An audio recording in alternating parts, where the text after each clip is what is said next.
Olá pessoal, eu me chamo André Martins e eu estou aqui hoje para falar para vocês um pouco da economia do Brasil Império. Eu vou falar isso para vocês porque eu quero desmistificar um pouco esta falácia que dizem que o Brasil Império, economicamente, ele era muito atrasado em relação aos outros países e que a economia nossa era praticamente somente agrícola e o país não tinha um desenvolvimento tão grandioso quanto as outras nações. Isso era justamente o que falavam os republicanos para justificar a proclamação da República, né? E para passar esse conceito para nós nos dias de hoje que a República foi necessária porque o Império estava atrasado, era retrógrado, não havia progresso e a população estava necessitando desta revolta do exército para que colocasse as coisas nos eixos e a economia começasse a fluir e houvesse um desenvolvimento no país e bem-estar da população. Isso na verdade foi uma grande mentira, né, que os republicanos inventaram para justificar essa tragédia que foi para todos nós o 15 de novembro. A realidade era bem outra, bem diferente do que nos foi passado nas escolas e temos aprendido desde criança. Como todos sabemos, né, quando teve a proclamação da República, baixaram aquele decreto 85A, que foi o decreto Rolha, que proibia que se falasse de monarquia, que se defendesse o império. Quem assim procedesse era exilado, morto, por fuzilamento, até mesmo internado em manicômios. Para vocês entenderem uma coisa, o Brasil praticamente era o equivalente hoje, seria uma nação de primeiro mundo, se ainda tivesse continuado como sendo império. Por quê? Na época, nós chegamos a ter a segunda maior marinha mercante e marinha de guerra do planeta. Vejo por aí o desenvolvimento do nosso país. Fomos o primeiro país das Américas a ter correios e telégrafos. O segundo país do mundo a instalar linhas telefônicas. E deixa eu ver o que mais aqui. E fomos um dos primeiros países a adotar selo postal. Por que isso? Porque a visão de Dom Pedro II era que era realmente permitir que o Brasil tivesse um grande desenvolvimento econômico. E para isso ele precisava dar esses direcionamentos e essa evolução da nossa economia. Para vocês terem uma ideia, o Império, a inflação média anual do Império era de 1,58% ao ano. 1,58% era a média da inflação. Isso ficou instável por 40 anos, essa inflação. Já a República, nos seus primeiros 45 dias de existência, a inflação pulou para 10%. Nos primeiros 45 dias de existência da República, a inflação brasileira, que era de 1,58% ao ano, pulou para 10% em 45 dias. Já no ano seguinte, 1890, ela foi para 41% ao ano. No próximo ano, 1891, ela foi para 50% ao ano. E pasmem vocês, tragédias econômicas, enfim, que aconteceram na República durante todo o século XX, nos seus primeiros 100 anos de existência, a República acumulou uma inflação de 1.301.101.913.787%. Em 100 anos, uma inflação gigantesca dessa corroeu totalmente a renda do brasileiro, o salário, travou tudo e qualquer desenvolvimento que o país pudesse conseguir. Foi uma tragédia econômica para nós. Voltando aos números do Império, para vocês terem uma ideia, que era completamente diferente da República. Essa desculpa que os republicanos deram que a economia nossa era atrasada e havia necessária essa intervenção é totalmente uma mentira. Para vocês terem uma ideia, o comércio exterior do Império, em 40 anos, ele teve uma taxa de crescimento constante de 3,88% ao ano, elevando nesse período de 1839 de 79 trilhões de réis. 40 anos depois chegou a 472 trilhões de réis, em 1886, equivalente a 75 trilhões e meio de reais.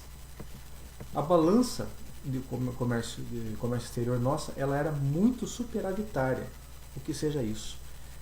Nós exportávamos mais do que importávamos, ela era altamente superavitária. O crescimento do nosso PIB, o Produto Interno Bruto, que é a soma de todas as riquezas geradas pelo país, também teve um crescimento constante de 4,81% ao ano. 4,81% ao ano. Constantes. E durante 40 anos. Constantes. Sem queda, sem oscilações. O que mais temos para vocês aqui? Para vocês terem uma ideia, em 1840, esse PIB estava em torno de 50 trilhões de réis. Em 1889, quando foi proclamada a República, esse PIB estava em 500 trilhões de réis, equivalente hoje a 80 trilhões de reais. Esse era o nosso produto interno bruto na época. Dados muito semelhantes ao que temos atualmente aqui, ou até mesmo melhores em muitas épocas da República. Essa taxa de comércio, crescimento de PIB, inflação, balança comercial, desse período do século XIX, foi muito semelhante ao mesmo desenvolvimento e crescimento que experimentaram os Estados Unidos e a Europa. Não ficamos nada a desejar a essas grandes economias. Nosso crescimento era igual, e muitas vezes até superior em alguns períodos. Para vocês terem uma ideia, a renda per capita do Império seria o equivalente hoje. Renda per capita, para que vocês saibam, pega-se todo o produto, toda a riqueza que foi gerada no país durante um ano e divide pelo número de habitantes. A renda per capita do Império, se fosse convertida hoje, a renda per capita de cada brasileiro seria por volta de R$8.000 por mês. Como falei para vocês, o percentual de crescimento se manteve constante, não teve baixa, foi constante o crescimento e desenvolvimento do país.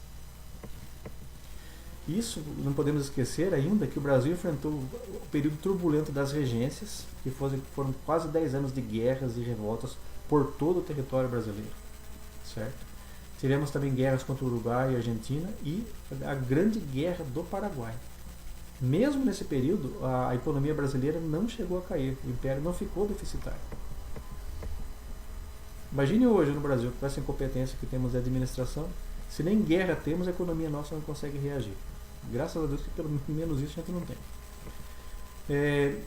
Os estudiosos fizeram alguns cálculos e que se a República não tivesse sido proclamada e o Império tivesse persistido até os dias de hoje, a renda per capita do brasileiro, nós teríamos atingido o mesmo nível de desenvolvimento de IDH, Índice de Desenvolvimento Humano, ou seja, de bem-estar que nós teríamos, né?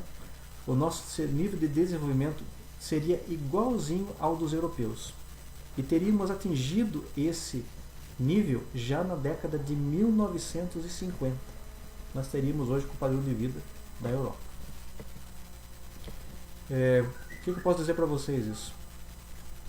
Além disso, o Império, num período de 50 anos, ele atingiu um grande crescimento industrial. Muitos falam que a economia do Império era essencialmente agrícola, não saímos do café, da cana-de-açúcar. Não. Nós tínhamos, logicamente, o forte nosso era agrícola. Mas em 50 anos teve um grande crescimento industrial, semelhante aos Estados Unidos e à Europa. Como é que o Império conseguiu isso? Eles criaram uma tarifa chamada Tarifa Alves Branco. Essa tarifa ela taxava os produtos importados, a importação que vinha para o país. E esses produtos, a renda dessa tarifa Alves Branco, vocês sabem no que ela era aplicada? Era aplicada no desenvolvimento do nosso parque industrial. Exatamente isso. O governo, com a própria movimentação dos produtos, investia totalmente essa arrecadação no parque industrial e na infraestrutura do país. Com esse dinheiro arrecadado, ele pode financiar indústrias, comércios, bancos e infraestrutura, como falei para vocês. E a maior parte do dinheiro investido em indústrias foram em indústrias têxteis. O governo, logicamente, sabia que a indústria que mais daria retorno rápido e consistente seria as indústrias têxteis. E não erraram nessa estratégia, nessa política, porque junto com o desenvolvimento dessas indústrias têxteis, que começaram a lucrar e faturar bastante, possibilitou o desenvolvimento de outras indústrias e outros comércios que vieram na esteira, puxados por aquele desenvolvimento.